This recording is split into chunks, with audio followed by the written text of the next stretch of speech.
He was born with Williams syndrome. He was diagnosed when he was 18 months old, and then when he was 24 months old, he lost his vision due to his skull fusing together too soon because he had hypercalcemia. Here's a horse. This one's name is Noble. Noble! He has no vision per se, but he has light perception. Hi, Noble!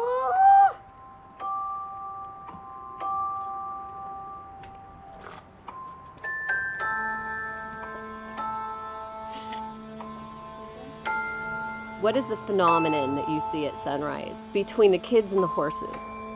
The connection between them. It's amazing.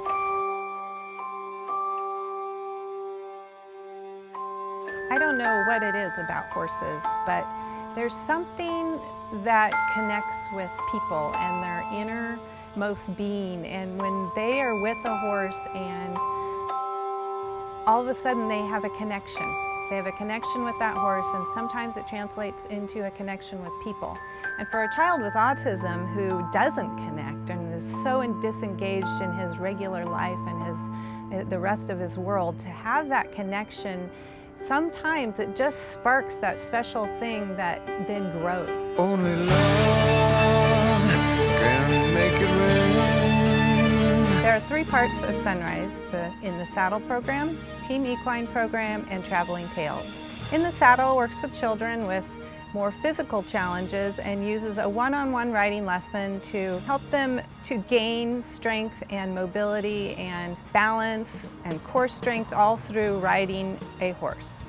Team Equine is a program for kids with social challenges, and what we do is come together in a ranch program where they come and they do chores, and we do arts and crafts, we do horse science, they rotate riding, and they just learn to socialize. They learn how to be in a group, how to work alongside other people. We get them outdoors where they get to play and get dirty, and they really learn to interact with people. For children who are attracted to horses and they have that desire to know horses, they really are a panacea.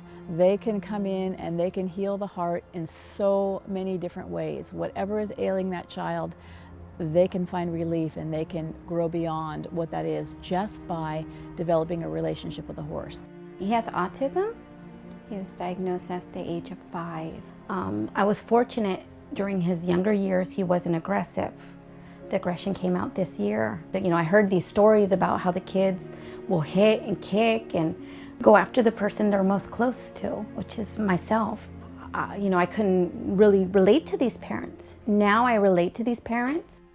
When he started with the aggression, they told me, most people, the regional center and other places were telling me, well, you might have to institutionalize him. I said, no. And SonRise has been a blessing to our family because it calms him.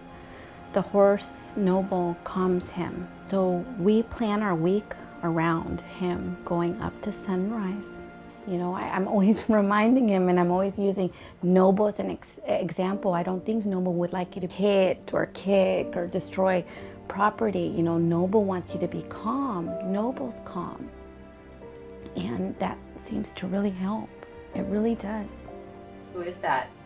This is Noble and me. He makes me feel awesome. So he's diagnosed with Phelan-McDermid syndrome. It's very rare.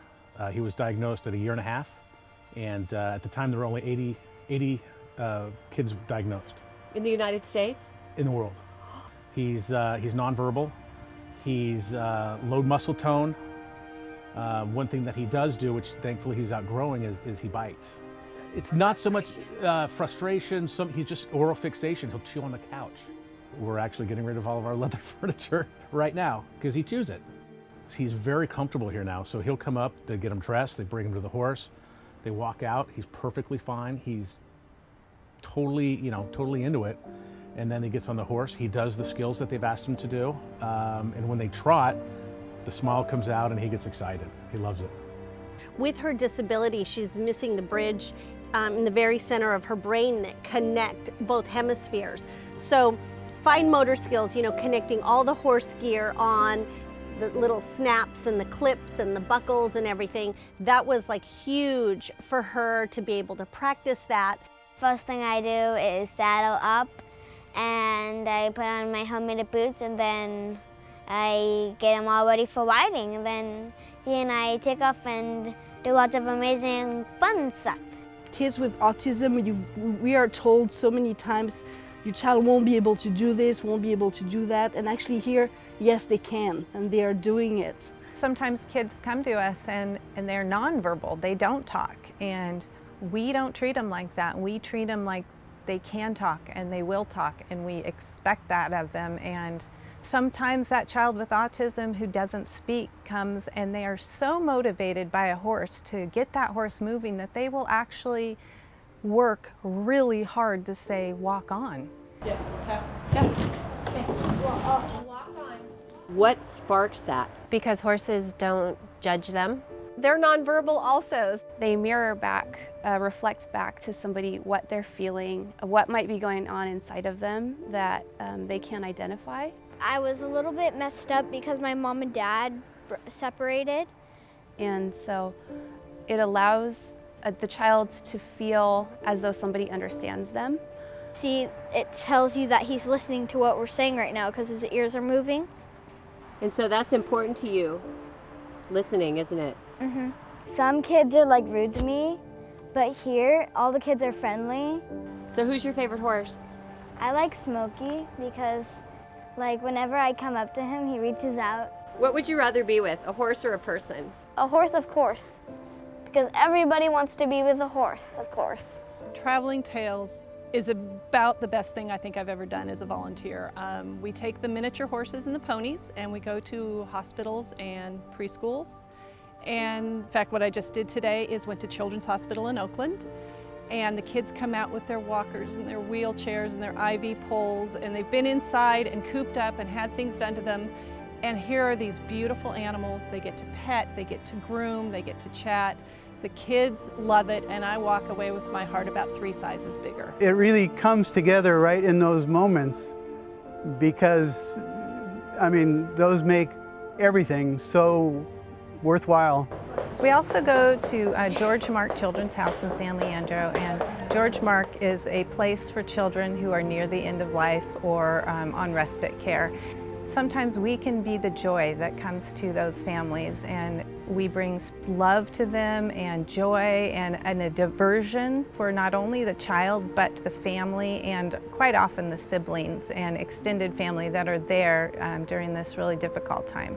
Our volunteers, they dedicate their time, they connect with our kids, they work so hard, and without them, these programs wouldn't be possible. I started in the Team Equine program when I was 8 years old as a child participating. Since being in SonRise, it's really taken hold in my life. I now have a horse here at Charles Wilhelm Training. This is 8 years later. I'm 16 now. And now I've started volunteering for SonRise, for Team Equine. There's a lot of therapies out there, and things cost a lot of money, and not all families can afford that. I lost my job 6 months ago, and I make half of what I was making, and I can't afford her to do anything. You know, we wouldn't be doing anything. This is for her. This is her thing. We love it here, and we come here because it's a place where he can be himself and not be judged. It's helped so much in more ways than the people at SonRise can imagine. Something that's loving and beautiful. It means something. You know what I mean? It means something.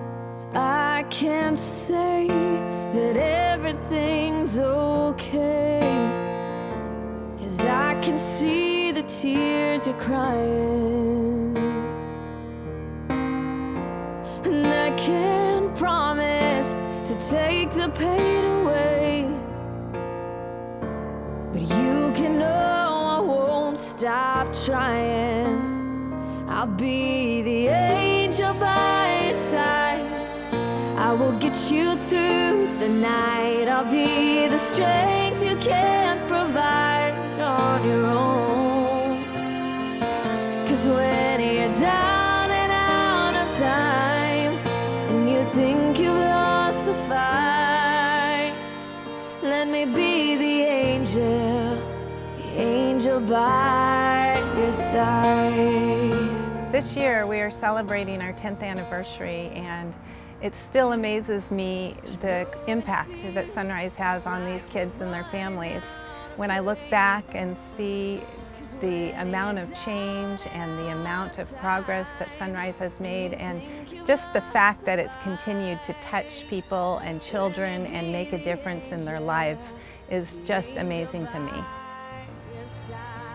So now that we've been running for 10 years, I think daily, what is the future hold for SonRise? I see the future for SonRise as very bright and going on for a long, long time. I'll be the angel by your side. I will get you through the night. I'll be the strength you can't provide on your own. My goal is to set SonRise up so that we can continue and it can grow and it can serve more children and continue and only get better. That's my goal for SonRise. Angel by your side, oh let me be the angel by your side.